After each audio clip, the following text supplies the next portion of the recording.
참 감동적인데요. 여호와께 돌아가자. 우린 넘어져도 그는 우리를 돌봐주신다. 여러분, 주님 앞에 돌아가는 자, 주님 앞에 돌아오는 자가 우리 복이 있는 줄 믿습니다. 여러분, 이 땅을 살아갈 때요, 우리는 참 힘이 필요해요. 이 시대를 살려고 하니까요, 참 힘이 없으면 살 수가 없어요. 여러분, 오늘 예수 그리스도 안에서 이 땅을 넉넉하게 이길 수 있는 힘을 갖고 살아가는 사람, 여러분, 그 사람이 주님 앞에 복이 있는 줄 믿습니다. 여러분, 하나님의 아들 독생자 예수님은 뭐 하려고 이 땅에 오셨습니까? 여러분, 멸망길 가고 있는 우리에게 생명길을 알려주기 위해서, 이 길이 생명길이다, 이렇게 돌아와야 된다, 하나님께 돌아오는 길이 이 길이다, 이 길만이 생명길이다 라는 것을 알려주기 위해서 하나님께서 친히 육신을 입고 이 땅에 오셨지요. 그래서 우리로 하여금 생명길로 인도해 주시고 생명길로 살아가게 해주신 것이 바로 우리 예수님이 이 땅에 오셔서 우리에게 해주고 계신 일이죠. 그럼에도 불구하고 우리 교회에 나와 있는 우리 믿음의 신자들, 그럼에도 불구하고 여전히 세상에 살아갈 힘도 잃어버리고 절망 가운데 빠져서 허우적거릴 때가 얼마나 많은지 모릅니다. 오늘 이 본문의 말씀은요, 하나님께서, 예수님께서 이 복음을 전파하시다가 귀신을 회당에서 만나게 되고 그 귀신 들린 자를 고쳐주시는 내용이 있는데요, 이 귀신 들린 자가 고침받는 내용을 통해서 우리가 이 영적 싸움에서 어떻게 승리할 수 있는가, 그리고 어떻게 예수님 안에서 이 세상을 이기고 승리할 수 있는 힘을 얻을 수 있는가, 이 말씀이 내게 힘이 되고 능력이 되는 거룩한 은혜의 시간 되시기를 간절히 축원드립니다. 마가복음 1장 21절로 22절 말씀인데요, 그들이 예수님께서 제자들과 함께 가버나움에 들어가니라. 이 가버나움이라는 곳은 이 갈릴리, 이스라엘 지도 보면 갈릴리 호수가 있어요. 이 갈릴리의 이 북서쪽에 위치해 있는 이 마을이 가버나움이에요. 가버나움에서 많은 기적도 이적도 주님께서 일으키셨죠. 근데 이 가버나움 근처에 갔더니 예수님께서 곧 안식일에 어디 들어가셨어요? 회당 당시에는 이 평소에는 법을 또 교육을 담당하기도 하고 그곳에서 예배를 드리기도 했던 곳이 회당이었습니다. 말씀을 가르치기도 하고 또 그랬던 곳이 이 회당인데, 그곳에 들어가셔서 예수님께서 뭐 하셨습니까? 가르치셨다. 이 가르치셨는데 무엇을 가르치셨다, 무엇을이 안 나와 있죠. 근데 우리는 이 어떤 것을 가르치셨는지 우리 이 성경 앞서 이미 나와 있기 때문에 알 수가 있는데요, 마가복음 1장 14절로 15절 말씀을 보면 예수님께서 무엇을 가르치셨는지가 기록되어 있어요. 마가복음 1장 14절 보면 요한이 잡히신 후, 요한이 이제 감옥에 들어갔어요. 그때 예수님께서 이 갈릴리에 오셔서 뭘 전파하셨어요? 하나님의 복음을 전파했어요. 생명의 길, 영생의 길을 전파해 주신 거. 15절 이르시되 때가 됐다, 때가 다 됐으니까 하나님 나라, 하나님의 통치하심이 가까이 왔으니 뭐 하라고요? 죄를 회개하고 복음을 믿으라, 하나님께 돌아오라는 것이에요. 하나님께 돌아오라 하더라, 이것이에요. 여러분, 예수님께서는 이 땅에 오셔서 뭘 가르쳐 주고 계시냐 하면, 오늘 우리가 어떻게 살아야 생명의 길을 얻을 수 있는가, 영생의 길을 얻을 수 있는지를 우리에게 알려주고 계시는 것이죠. 여러분, 죄의 본질은 무엇입니까? 죄의 본질은 이 하나님께서 이 세상 만물을 지으신 그 하나님이신데도 불구하고 하나님을 거절하고 인정하지 아니하는 마음, 이것이 바로 뭐냐 하면 이 죄의 본질입니다. 그래서 예레미야서 2장 19절에서 죄의 본질에 대해서 이렇게 말해주는데요, 내 악이 너를 징계한다. 내 반역함, 하나님 앞에 반역하는 그 마음이 너를 책망할 것이라. 그런즉 내 하나님 여호와를 뭐한 것이요? 사람의 하나님께서 우리를 지었는데 우리 마음 가운데서 하나님을 뭐 해버렸어요? 버려버린 것과 내 속에 나를 뭐한 것이 없어요? 경외함이라는 것은 두려워하는 마음이란 뜻이에요.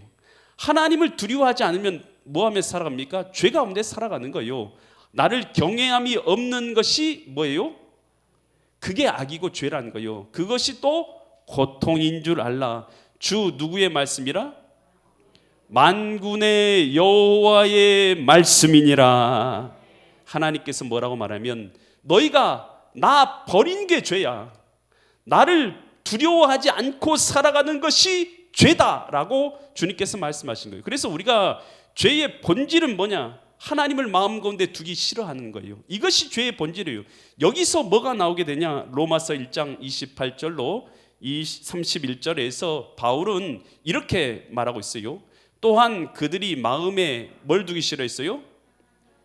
이게 뭐라고 있습니까? 죄의 본질이라고 있죠. 죄의 본질. 하나님을 마음에 두기 싫어하는 것. 그래서 하나님께서 그들을 그 상실한, 누구를 상실한요? 하나님을 상실한 마음대로 내버려 두사 그 결과로 나온 것이 합당하지 못한 일을 하게 하셨으니, 합당하지 못한 일이 나온 거예요. 이것이 이제 죄의 결과로, 죄의 현상으로 나오게 된 게 뭐냐? 29절부터 31절이에요. 곧 뭐가 나왔어요? 모든 불의한 것과 추악한 것과 탐욕적인 것과 악한 의도가 가득한 것과 시기하는 것과 살인하는 것, 이건 다 하나님이 없는 마음에서 나온 결과들이에요. 분쟁, 다투는 것과 사기치는 것, 악독, 악한 마음이 가득한 자고, 또 수근수근 사람들 비방하는 것과 30절 비방하는 자요, 하나님께서 미워하신 자요, 능욕하는 자요, 교만하고 자랑하고 악을 도모한 부모를 거역하는 자, 31절 우매 어리석은 자요, 배약한 자요, 무정한 정의 없는 자요, 무자비한.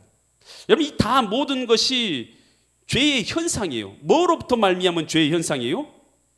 마음 가운데 죄의 본질, 하나님을 마음 가운데 두기 싫어하는 마음 가운데서 나온 죄의 현상들입니다. 그러면 이 죄의 본질 가운데 빠져 있음으로 말미암아서 이 죄는 우리에게 뭘 가져오게 되었습니까? 하나님과의 분리를 가져오게 됐어요. 우리 인간이 처음 창조될 때는 하나님과 함께해서 영생을 가진 존재로 지음을 받았죠. 그런데 하나님을 버렸죠. 하나님의 말씀도 버리고 불순종하여서 하나님도 버림으로 말미암아서 죄가 임하게 되었고, 죄의 결과 하나님과 어떻게 됐냐? 완전히 분리되어 버리게 되었다는 것이에요. 그러면서 형벌을 받았어요. 어떤 형벌을 받게 됐습니까? 환경의 저주를 받았어요. 그래서 환경의 저주를 받아서 이제는 이 땅을 살아갈 때에 부족함을 때문에 고통 가운데 사는 거예요. 넉넉하지가 않아요. 다 부족한 거예요. 풍족하지가 않은 거예요. 그래서 이 땅을 살아갈 때의 적자 생존 경쟁, 무한 경쟁 속에서 이 땅을 살아가는 거예요. 그래서 계속해서 경쟁에서 이기지 않으면 살아날 수 없는 고통 가운데 사는 것이에요. 여러분, 그래서 환경을 저주를 받았어요. 노동도 저주를 받았어요. 여러분, 우리가요 이제는 수고하고 땀을 흘리지 않으면 먹고 살 수가 없는 거예요. 그래서 노동은 처음에는 축복으로 주신 거지만 지금은 고통이 되었죠. 또 뿐만 아니에요. 가정도 저주를 받았어요. 가정도 생육하고 번성하고 땅에 충만하도록 하나님이 복으로서 주신 것이지만 이제는 어떻게 됐습니까? 자녀를 잉태하는 고통을 얻게 되고, 너는 남편을 원하지만 남편은 너를 다스릴지니라. 자녀를 낳고 기르는 고통과 통제 속에서 살아가는 것이 되어버린 것이죠. 이것도 저주로 받은 것이죠. 그뿐만이 아니죠. 사람은 누구든지 나이가 들면 어떻게 해요? 병이 들게 됐어요. 영원히 살 수가 없어요. 누구든지 병이 들어요. 병이 들면 어떻게 됩니까? 이제는 결국 사망이라는 형벌 가운데 던져지게 된 것이죠. 육체적 죽음이 형벌로 오게 된 것입니다. 그래서 육체만 죽으면 좋은데 육체만 죽는 게 아니에요. 우리 영혼, 우리 속사람도 어떻게 됩니까? 속사람도 죽으면 어디 떨어져요? 지옥이라는 곳에 떨어지게 돼서 영원한 형벌을 받게 되는 것이죠. 이것이 죄로 인해서 하나님과 분리된 인간의 현 상태이다라는 것이에요. 여러분, 그런데 안타깝게도 인간은 이런 저주 가운데서 스스로의 힘으로 하나님과 분리된 데서 벗어날 수가 있는가요? 다시 내 힘으로 하나님과 연합될 수가 있는가요? 잃어버린 영생을 찾을 수가 있는가요? 철학의 방법으로, 과학의 방법으로, 선행의 방법으로 하나님께 돌아가려고 해서 우리가 돌아가질 수가 있느냐는 것이죠. 여러분, 우리는 역사를 통해서 증명되었지만 이러한 것들로는 하나님께 돌아갈 수가 없는 거예요. 내 힘으로는 다시 하나님께 돌아갈 수가 없는 것이에요. 이것이 우리의 비참함인 것이죠. 본질상 하나님의 진노 가운데 있는 것이죠. 우리 힘으로는 하나님께 돌아갈 수 없는 상태라는 것을 하나님께서는 잘 아시고 우리를 구원하시기 위해서 하나님께서 친히 저와 여러분들을 이 저주 가운데서 구원하시기 위해서 하나님께서 독생자 예수 그리스도를 이 땅에 보내주신 줄 믿습니다. 그래서 하나님이, 예수님이 이 땅에 오신 것은 뭐하러 오셨냐? 저와 여러분을 이 죄 가운데서, 절망 가운데서, 저주 가운데서, 영육의 사망 가운데서 건져내 주시기 위해서 하나님의 아들 독생자 예수님이 오신 줄 믿습니다. 그래, 예수님이 이 땅에 오셔서 우리의 모든 죄를 다 담당하시고 십자가상에서 대신 우리를 위해서 생명을 주심으로 말미암아서 저를 믿는 자마다 누구든지 죄 사함과 구원을 얻게 된 것이. 그래서 요한복음 3장 16절에서는 예수님이 이 땅에 오신 이유를 이렇게 설명하고 있죠. 하나님이 세상을 이처럼 사랑하니, 어떻게 사랑하냐? 이처럼 사랑한 게 뭐냐? 누구를 주셨어요?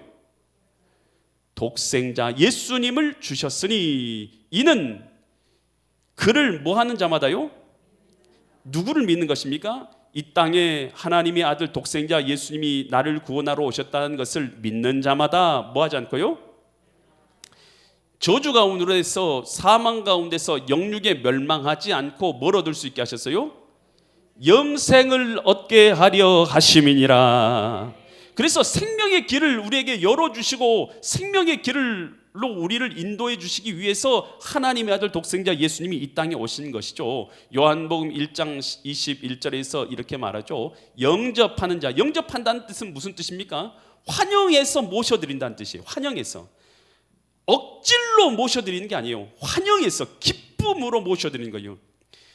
영접한다는 것은요, 우리 마음의 문이 있어요. 다 사람들마다 겉으로 볼 때는 안 보이지만 마음의 문이라는 거 있어요. 마음의 문을 한번 닫아보세요. 옆에 있는 남편한테도 마음의 문을 한번 닫아보면요, 대화가 안 되잖아요. 여러분, 그런데 어떻게 하는 거예요? 마음의 문을 열 수가 있어요. 우리 사람들은 마음의 문을 열 수가 있어요. 마음의 문을 열어서 환영해서 예수님, 이 땅에 오신 예수님을 나의 구주로 모셔드리는 것이죠. 이것이 영접한다는 뜻인데, 곧 그 뜻이 뭐냐? 그 이름, 예수님의 이름을 뭐 하는 것입니까? 믿는 자들에게는 누가 될 수 있어요? 하나님의 자녀가 되는 권세를 주셨으니. 여러분, 죄의 종되어 살았어요.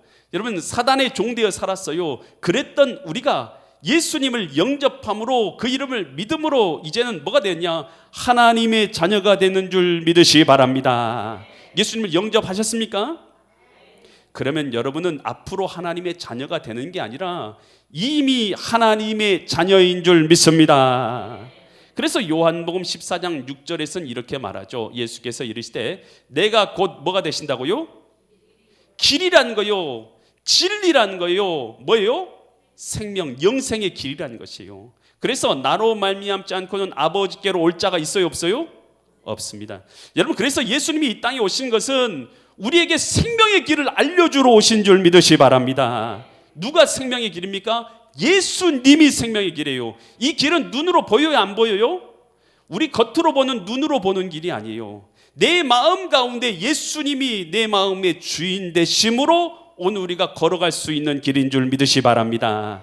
육적으로 걸어가는 길이 아니에요. 마음으로 예수님이 주인 되시는 마음으로 걸어가는 길이 이 생명의 길인 줄 믿으시기 바랍니다. 여러분, 하나님께서요, 대통령이 올 때도 선물을 갖고 오잖아요. 선물을. 그래서 대통령이 오면 대단한 선물을 주지만 여러분, 하나님께서 이 땅에 오실 때 선물을 갖고 오신 거예요. 그것이 뭐냐? 죄사함과 영생이라는 선물을 갖고 오신 거예요. 여러분, 이 죄사함과 영생의 선물을, 하나님의 자녀되는 권세의 선물을 가지고 이 땅에 오셨어요. 얼마나 좋은 선물입니까? 이 선물 받아야 됩니까? 안 받아야 됩니까? 누려야 됩니까? 안 누려야 됩니까? 여러분, 그런데도 안타깝게도요, 선물을 주려고 해도 안 받으면 여러분 어떻게 해요? 안 받으면 받을 수가 없는 거예요.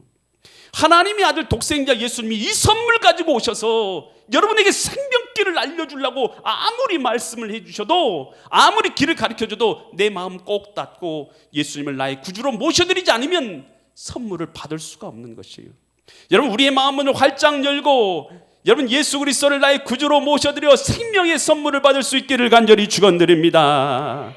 여러분, 그러면서 이렇게 복음을 전파하고 계셨어요. 예수님께서 생명의 길을 이 회당에서 전파하고 계셨던 것이죠. 그런데 갑자기 마가복음 1장 23절과 24절 보니까 마침 그들이 회당에서 누가 등장해요? 어떤 귀신이요?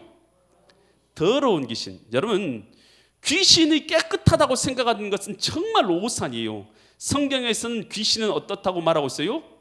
더럽다, 더럽다. 존재 자체가 부정한 자고 더러운 것이에요. 여러분, 그래서 귀신을 가까이 하면서 내가 깨끗한 영적인 삶을 살 수 있다? 절대로 불가능합니다.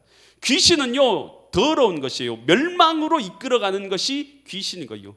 그 사람이 갑자기 귀신 들린 사람이요, 갑자기 뭐예요? 소리를 지른 거예요. 지금 주님께서 회당에서 말씀을 전파하고 있는데, 제가 하는 것처럼 말씀을 전파하고 있는데, 여러분 지금은 마이크라도 있잖아요. 예수님이 회당에서 말씀 전파할 때는 마이크가 없었잖아요. 여러분, 조용하고 고요하고 잠잠하지 않으면 말씀이 들리지가 않아요. 여러분, 그런 상황 가운데서 말씀을 전파하고 있는데 귀신 들린 자가 갑자기 소리를 지른다고 생각해봐요. 여러분, 예수님이 말씀을 전파할 수 있어요, 없어요? 없죠. 여러분, 이 사단이라는 존재가요, 여러분 이 복음이 전파돼서 생명의 길이 전파돼서 영혼이 구원받는 것을 기뻐할 것 같아요? 싫어할 것 같아요? 싫어하죠. 여러분, 그래서 복음 전파와 영혼 구원의 역사를 막으려고요, 사단은요 노력한다는 거요. 그러면서 이 귀신이요, 예수님 앞에 뭐라고 말합니까? 그 다음 구절 보니까요, 이렇게 말하는데요, 나사렛 예수요. 예수님에 대해서요, 귀신 들려고 제정신이 아닌 사람이 갑자기 정신을 착 차려가지고 이 미친 것처럼 사람이 나타나는 사람이 갑자기 바른 말을 하기 시작하는 거예요. 나사렛 예수요, 우리가 당신과 무슨 상관이 있습니까? 우리를 뭐하러 오셨습니까? 귀신도 알아요. 예수님이 어떤 권세를 갖고 있어요? 자기를 멸하실 수 있는 권세를 있다는 걸 아는 것이요. 우리를 멸하러 오셨습니까? 나는 당신이 누구인 줄 압니다. 귀신이 뭐라고 하냐면, 나는 당신이 어떤 분인지 압니다 라고 말하면서, 당신은 누구라고요? 하나님의 거룩한 자니이다. 여러분, 여기서 이 앞에다 이 정관사가 붙어 있어요. 정관사가 붙어 있는 것은 더 홀리 스피릿 할 때 거룩한 영이나 하나님 앞에, 하나님 같은 이런 특별한 존재 앞에 더를 붙이는 거예요. 이 더란 정관사 이를 붙이는데, 여러분 여기 앞에 하나님의 거룩한 자, 바로 하나님의 아들입니다 라는 것을, 이 하나님의 거룩한 분이십니다 라는 것을 표현해주고 있는 것이죠. 이 귀신은요, 예수님에 대해서 알고 있습니까? 모르고 있습니까? 여러분 잘 알고 있어요. 여러분, 그러나 여러분 이 귀신이 예수님을 구주로 영접합니까? 안 합니까? 안 하죠. 여러분, 그래서 야고보서는 이렇게 말하고 있어요. 야고보서 2장 19절로 20절에 있어 이렇게 말해요. 내가 하나님은 한 분이신 줄을 믿느냐? 뭐한도다? 잘하고 있다. 그러나 누구도 믿어요? 귀신들도 믿고 떠드느니라. 귀신들도 알고 있다는 거요. 20절, 허탄한 사람아, 행함이 없는 믿음이 헛것인 줄을 알고자 하느냐라는 것이죠. 여러분, 귀신들도 예수님께서 하나님의 아들이신 것을 압니까? 모릅니까? 알아요. 여러분, 제가 말씀드리는데 잘 들으세요. 여러분, 신앙을요 지식으로만 생각하는 사람이 있어요. 신앙은 지식이 아닙니다. 여러분, 예수님을 나의 구주로 모셔드리는 것입니다. 이게 신앙인 거예요. 지식으로 예수님께서 이 땅에 오셨는갑다. 그것은 알미라는 것이죠. 지식이라는 것이고, 귀신들도 예수님이 하나님의 아들이라는 것은 안다니까요. 잘하는도다. 귀신들도 떠들어야 된다는 거예요. 그렇게. 여러분, 그런데 그들은 예수님을 나의 구주로 모셔드리진 않는다는 거예요. 여러분, 신앙인이 된다는 것은 예수 그리스도를 나의 구주로, 나의 하나님으로 모셔드리는 것인 줄 믿으시기 바랍니다. 여러분, 귀신이 하는 일은요, 뭘 하냐? 하나님을 못 믿게 하는 거예요. 또 주님 앞에 말씀에 순종하지 못하게 하는 거예요. 하나님의 뜻대로 살지 못하게 하는 거예요. 여러분, 불안하게 하고 초조하게 하고 좌절하게 하고 낭망하게 하는 거예요. 이것이 다 악한 사단이 하는 일인 것이에요. 이 한 아버지가 귀신 들린 아이를 예수님께 데려오죠. 그래서 이런 말을 해요. 마가복음 9장 22절 보니까 귀신이 그를 죽이려고 어디에 던졌어요? 불과 물에 자주 던졌나이다. 이 귀신은 눈에 보여 안 보여요? 안 보이죠. 이 귀신 들린 이 아이가 스스로 어디에 뛰어들어요? 불에도 뛰어들고 어디도 뛰어들어요? 물에도 뛰어든 거예요. 그러니까 지금 이 사람이 생각할 때 사람이 죽으려고 내가 이 물에 빠지기도 하고 이런 걸 하잖아요. 여러분 이것이요 하나님의 영의 역사입니까? 사단의 역사입니까? 여러분 잘 들으세요. 하나님의 영의 역사는 성령의 역사는 하나님의 아들의 역사는 살리는 역사인 줄 믿습니다. 생명을 주신 역사인 줄 믿습니다. 귀신의 역사는요 죽이는 역사예요. 여러분 절망케 하고 좌절케 해서 나는 도저히 살 수 없어 라고 말하고 여러분 그리고 그 마음에 사로잡혀가지고 멸망에 떨어지려고 하는 것 여러분 이거요 절대 성령의 역사가 아니고 사단의 역사인 걸 깨달을 수 있기를 바랍니다. 여러분 이 사단의 역사는요 에덴 동산에서 아담과 하와에게 와서 선악과를 따먹음으로 내가 뭐가 될 수 있다고 그래요? 하나님이 될 수 있다고 유혹하죠. 그래서 하나님의 말씀에 불순종하고 하나님을 거역하고 하나님과 분리된 존재로 만들려는 것이 뭐냐? 사단의 역사예요. 여러분 오늘 하나님께서는요 예배의 자리로 여러분을 불러주겠습니까? 아니면 하나님 없는 다른 자리로 주님께서 우리를 불러주시겠습니까? 여러분 당연히 예배의 자리로 불러주신 줄 믿습니다. 하나님을 경배하는 것, 예배하는 것은 당연히 믿음이 가진 사람들의 당연한 신앙의 모습인 거예요. 여러분 그것은 당연한 우리 믿음의 증거 아니겠습니까? 그래서 우리가 믿음의 자리로 나오게 하는 것은 하나님께서 우리를 생명의 자리로 불러주시는 것이죠.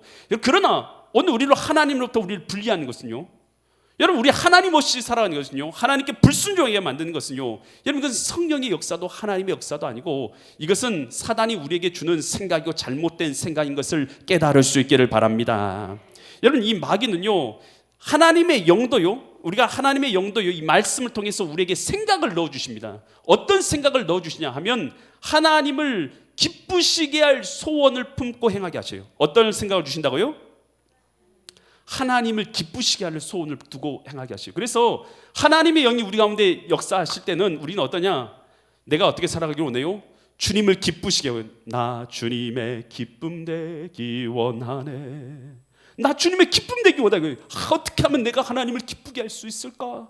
어떻게 하나님은 하나님 앞에 영광을 올릴 수 있을까? 나 주님의 기쁨 되게 내 마음을 새롭게 하소서 새 부대가 되게 하여 주셔서 주님의 영광을 나타내게 하소서. 여러분 그런 소원을 품고 막 행하게 된다니까요. 사람이요 하나님 앞에 나가서 하나님 어떻게 하면 기쁘게 할까? 이런 마음을 품게 되는 거예요. 그래서 사단의 역사는 어떻습니까? 사단도 생각을 줘요.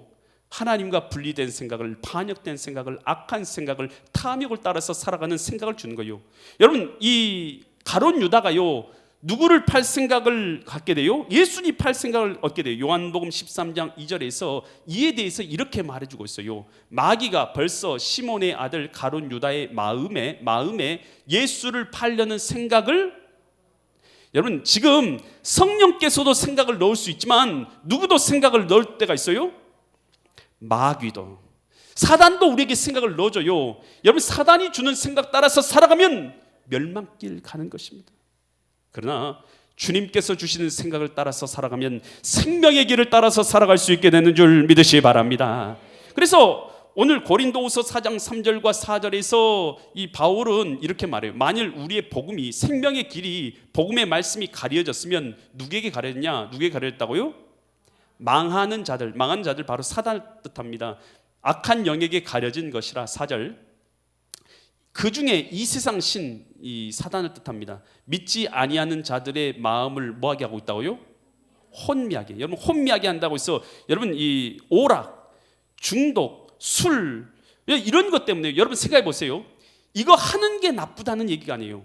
여러분 근데 이것에 중독되어졌어요. 술에 중독되거나 오락에 중독되어져서 하나님께 예배도 못 드리고 있다. 여러분 그러면 이건 뭐 잘못된 거라는 것을 깨달아야 되는 거죠. 혼미하게 하는 거예요. 사람을 혼미하게 해서 그리스도의 영광의 복음의 광채가 뭐하지 못해요? 비치지 못하게 함이니 그리스도인 하나님의 형상이니라.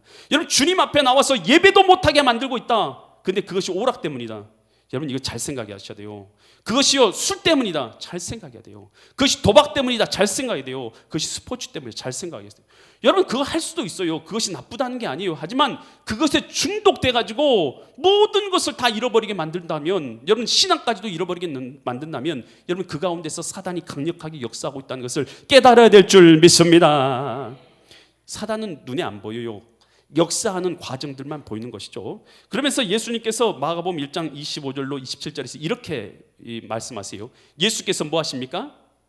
귀신 들려니 막 소리 지르면서 복음을 전파를 가로막는 그를 향해서 꾸짖어서 이르시되 뭐라고 말하면 잠잠하고 그 사람에서 나오라 라고 말씀하신 거예요. 귀신한테 명한 것이죠. 그랬더니 27절, 그랬더니 더러운 귀신이, 깨끗한 귀신은 없다니까요. 더러운 귀신이 그 사람에게서 경련을 일으키면서 큰 소리를 지르면서 떠나가게 되는 거예요.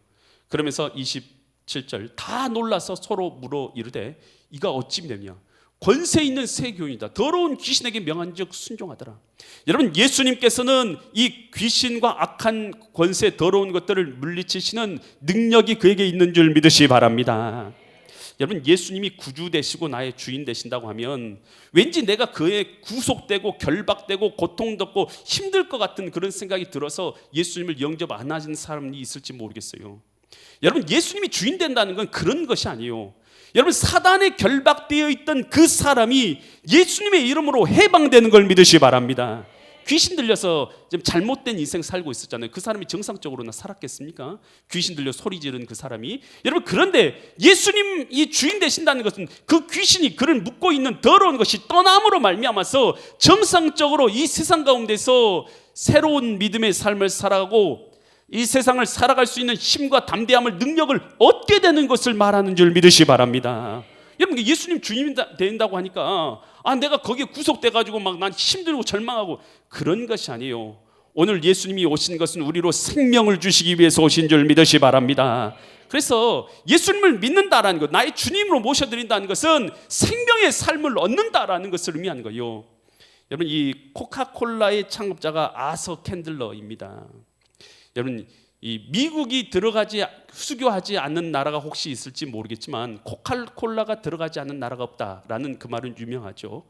전 세계 코카콜라가 다 들어갔지 않습니까? 여러분 그래서 이 코카콜라 정말 유명한 회사죠. 근데 이 아서 캔들러, 그는 사업에 계속해서 실패했던 사람이에요. 그래서 그는 술 중독이 되는 거예요. 술 중독. 여러분 어려운 일을 자꾸 겪다 보면 사람이 낙심하게 되면 뭘 마셔요? 술 마시고, 그러면 술을 자꾸 마시다 보면 처음에는 괴로워서 먹었는데 먹다 보면 내가 술이 아니라 술이 나를 먹죠. 그래가지고 결국 술에 완전 중독돼 버린 거예요. 중독돼가지고 꼼짝달 싹 없는 그런 삶을 사는데 후회를 하는 거예요. 술 때문에 비즈니스 모임을 못 갖는 거예요. 그러니까 그는요 술을 먹기 전에는 후회하다가 또 술을 먹고 나서 또 후회하고, 또 술을 깨면 또 후회하고, 또 술을 마시면서 후회하고, 계속해서 반복적인 후회예요. 중독이라는 게 이런 거예요. 나 이거 안 하고 나 좀 다른 거 해야지 하면서도 똑같은 죄를 반복해서 저지르고 있는 거, 똑같은 오락만 하고 있는 거, 똑같은 그 방식에서 벗어나지 못한 것, 이건 뭐냐? 중독이에요. 중독. 그 가운데서 그가 절망 가운데 있을 때의 하루는 갑자기 하나님의 음성이 들려오는 거예요. 어떤 음성이 들려왔냐 하면 내 자신의 악한 욕구를 다스리라 라는 갑자기 음성이 들려오고, 그렇지 않으면 너는 성공할 수 없다 라는 그 음성을 듣게 돼요.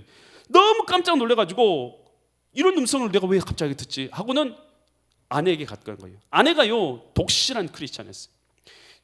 그가 그 저녁에 그 남편을 위해서 간절히 기도하고 있었던 거예요. 그 모습 보니까 갑자기 눈물이 주르륵 흘러요. 그러면서 깨달아진 거예요. 자기가 가족도 돌보지 아니하고 술에 빠져가지고 중독에 빠져가지고 이런 비참한 인생을 살고 있는 것이 얼마나 비참한지 깨달아진 거예요. 그러면서 자기가 죄인인 걸 깨닫고 회개하기 시작합니다. 회개하고 나서는 예수님 앞에 예수님을 나의 주님으로 모셔드리게 됩니다. 그러면서 그의 인생이 송두리째 바뀌어지죠. 그건 여러 가지 중독 프로그램에 들어가서 술 취한 것에서 벗어나고 했지만 벗어나지를 못했어요. 그랬던 그가요 이제는 그 중독에서 벗어나게 된 것이죠. 자신이 죄인 걸 깨닫고 이 술을 마시지 않게 됩니다. 그러면서 그는 사업을 새롭게 시작한 것인데 그것이 바로 코카콜라 사업인 것이. 여러분 그가요 여러분, 예수님을 믿는다는 것은 뭐 하는 것이냐? 이 중독돼서 절망 가운데서 좌절 가운데 절대 빠져나올 수 없을 것 같은 인생 회고리 가운데서 벗어나지 못한 삶을 살고 있는 사람에게 이 세상을 다시 새롭게 주님의 뜻대로 새 것으로 살아갈 수 있는 능력을 공급해 주는 것이 예수 그리스도께서 주인 되심을 믿으시기 바랍니다. 예수님을 나의 구주로 모셔드린다는 것은 여러분 구속되는 것이 아니에요. 새 힘과 새 능력을 얻어서 새 능력과 새 힘으로 이 땅을 살아갈 수 있는 것을 말하는 줄 믿으시기 바랍니다. 요한복음 10장 10절에서 이렇게 말해요. 도둑이 오는 것은 뭐하러 오는 것이요? 사단이 오는 것은 도둑질하고 죽이기 위해서 멸망시키기 위해서 오는 것이요, 내가 온 것은, 예수님이 온 것은 뭐하러 오셨어요? 양은 우리입니다. 우리로 뭘 얻게 하려고요? 생명을 얻게 하고 더 풍성히 얻게 하려는 것이라. 예수님이 우리 마음의 주인 계시면 여러분, 우리는 죄와 사망의 절망에서 해방되는 줄 믿으시 바랍니다. 이 세상을 새롭게 살아갈 힘을 얻게 되는 줄 믿습니다. 우리는 하나님의 자녀로서 담대함으로 이 세상을 살아갈 수 있는 힘을 얻게 되는 줄 믿으시 바랍니다. 여러분, 예수 그리스도 안에서 생명의 길을 얻고 그 안에서 생명의 삶을 누리기 원하시는 것이 우리 주님의 마음입니다. 오늘 우리가 어떤 것에 우리 마음이 빼앗기고 혼란해져서 주님 앞에 나오지 못하는 사람들이 있는지 모르겠어요. 하지만 오늘 우리가 이 생명의 삶 가운데서 내 마음의 길로 예수님이 주인 되신 이 생명의 삶의 길을 걸어가므로 하나님 앞에서 영생을 누리고 또 풍성한 삶을 누리시는 믿음의 거룩한 성도님들 되시기를 예수 그리스도의 이름 받들어 간절히 축원드립니다. 기도드리겠습니다.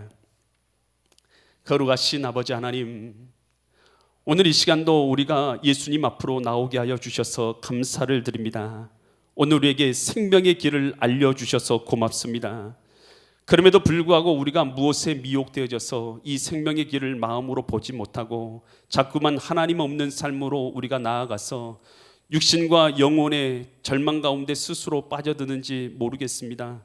하나님, 오늘 우리가 예수님께서 내 마음의 주인 되신 것은 오늘 우리로 생명을 주기 위함인 것을 깨닫게 하여 주시고, 예수님이 내 마음 가운데 온전히 주인 되심으로 생명의 삶을 풍성히 누리는 믿음의 성도님들 되게 하여 주시옵소서. 직장에서, 사업에서, 가정에서 하나님의 주님의 뜻대로 살아갈 수 있는 힘을 허락하여 주시옵소서. 예수님이 주인 되실 때만이 우리는 그렇게 살아갈 수 있사오니 예수님 생명으로 주인 되어 주시옵소서. 이 시간도 성삼위 아버지 하나님께서 함께 하시고 홀로 영광 받으실 것을 믿사와서 존귀하신 예수 그리스도의 이름 받들어 간절히 기도드립니다. 아멘. 모든 영광을 주님께 올려드립니다.